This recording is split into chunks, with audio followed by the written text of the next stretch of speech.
Hello everyone. आज हम psychology का जो बहुत ही ज़्यादा फेमस वर्ड है, जो फ्रीक्वेंटली यूज़ होता है, उसे सीखेंगे। अक्सर उसे लोग गलत प्रोनाउंस करते हैं। पहले देखते हैं कि उसे सही प्रोनाउंस कैसे किया जाता है। लोग उसे शिज़ोफ्रेनिया कहते हैं, जबकि उसका करेक्ट प्रोनाउंसिएशन होता है स्किज़ोफ्रेनिया।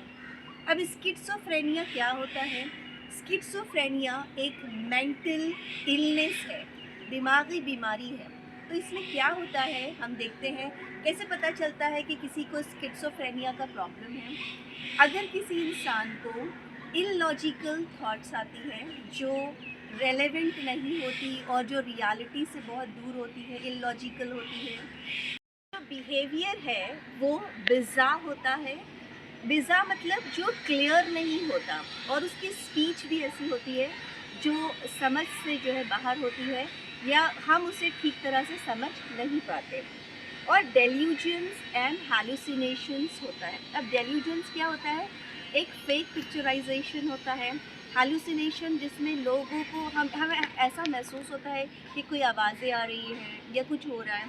तो अगर इसको इन शॉर्ट अगर हम समझें तो स्किज़ोफ्रेनिया एक ऐसी बीमारी है जिसमें इंसान जो है इमेजिनेशन को, जो फेक इमेजिनेशंस होते हैं, उसको हकीकत समझता है, उसको रियलिटी समझता है, वो ठीक से बात नहीं कर पाता।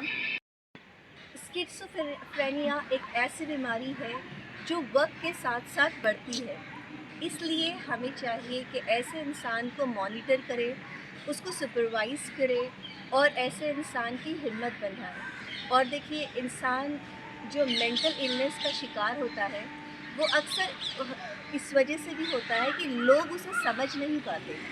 तो जो मिसअंडरस्टैंडिंग और अंडरस्टैंडिंग का जो लेवल जो कम होता है आपस में, वो भी हमारे दिमाग को कमज़ोर कर देते हैं, और बहुत सारी दिमागी बीमारियों की वजह से जो है इंसान मुतासर होने लगता है। तो इंशाल्लाह कोशिश ये करेंगे कि स्किज़ोफ्रेनिया जैसी बीमारी जो हर इंसान जो है इसका शिकार होने लगा है, तो हम इससे जो है लड़ेंगे और अपने किसी भी अपने को कभी भी अकेला नहीं छोड़ेंगे।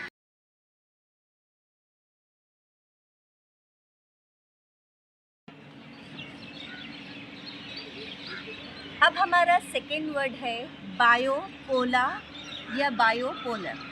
ये दोनों भी सही प्रोनाउंसिएशन है, हम इसे कह सकते हैं। ये एक ऐसी मेंटल इलनेस है जिसमें इंसान सुसाइड भी कर सकता है।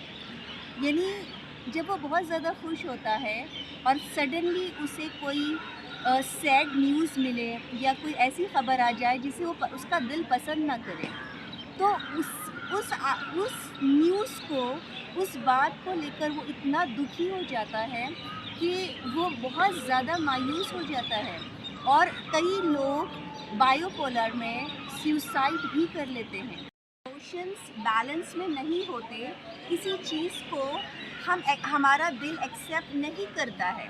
तो यहाँ पर क्या प्रॉब्लम होती है कि हम जो है उस चीज़ को ठीक तरह से नहीं समझ पाते, एक्सेप्ट नहीं कर पाते, और बात जो है सुसाइड तक पहुँच जाती है। तो बायोपोलर एक बहुत ही सेंसिटिव इलनेस है, बहुत सीवियर भी हो सकती है अगर उसे कंट्रोल ना किया जाए।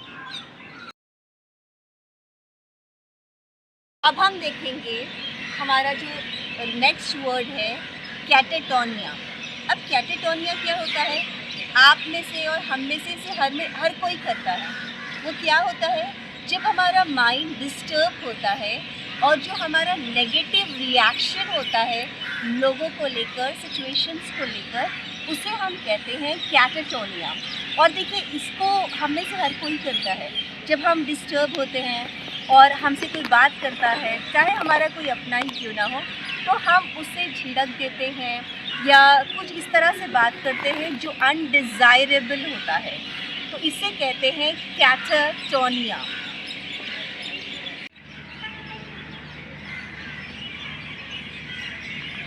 और इस तरह से आज हमने 3 न्यू वर्ड्स सीखे, और उसमें से सबसे पहले था स्किज़ोफ्रेनिया। स्किज़ोफ्रेनिया एक मेंटल इलनेस है जिसमें हमने देखा कि इंसान जो है उसका उसका जो माइंडसेट है, जो उसकी थॉट्स होती है वो इलॉजिकल होती है, और हैलुसिनेशंस जैसे उसे आवाज़ें आती हैं, या किसी ना और कहीं ना कहीं हम ये देखते हैं कि स्किज़ोफ्रेनिया एक ऐसी बीमारी है, एक ऐसी डिजीज़ है जिससे इंसान जो है मेंटली बहुत फीबल होता है, बहुत वीक होता है। सेकंड हमने देखा बायोपोलर। बायोपोलर हमने देखा कि ये एक सीवियर डिजीज़ है, एक मेंटल सीवियर डिजीज़ है जिसमें इंसान सुसाइड तक कर सकता है। उसे सुसाइड तक भी वो पहुंच सकता है कि कहीं बहुत ज़्यादा खुशी से वो गम की तरफ जाता है जिसे वो बर्दाश्त नहीं कर पाता। इसके बाद हमने जो लास्ट देखा वो देखा कैटाटोनिया।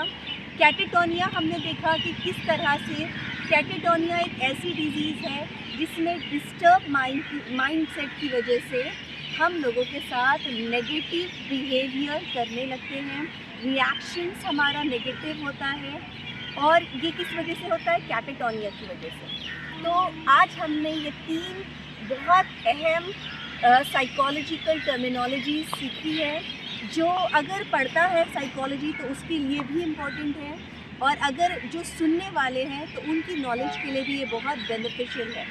तो देखिए, असल चीज़ इन बीमारियों से लड़ने के लिए इंसान के अल्फाज हैं। अगर हमारे पास सॉफ्ट कॉर्नर है हमारे हार्ट में, और अगर हम सॉफ्ट स्पोकन पर्सन हैं, तो अक्सर ऐसी बीमारियां, कोई घर ऐसा नहीं बचा जहां पर ऐसी बीमारियां ना हो। अगर हम नर्म अल्फाज का इस्तेमाल करें तो यकीनन बहुत सारे इंसानों के दिल टूटने से बच जाएं, बहुत सारे इंसान जो है बीमारियों का शिकार होने से बच जाएं। तो आइए हम सब इसका सही इस्तेमाल सीखेंगे, इसे समझेंगे और अपनी ज़िंदगी को कामयाब बनाएंगे और एक मज़बूत इंसान बनेंगे। Okay, thank you so much for watching. Bye bye.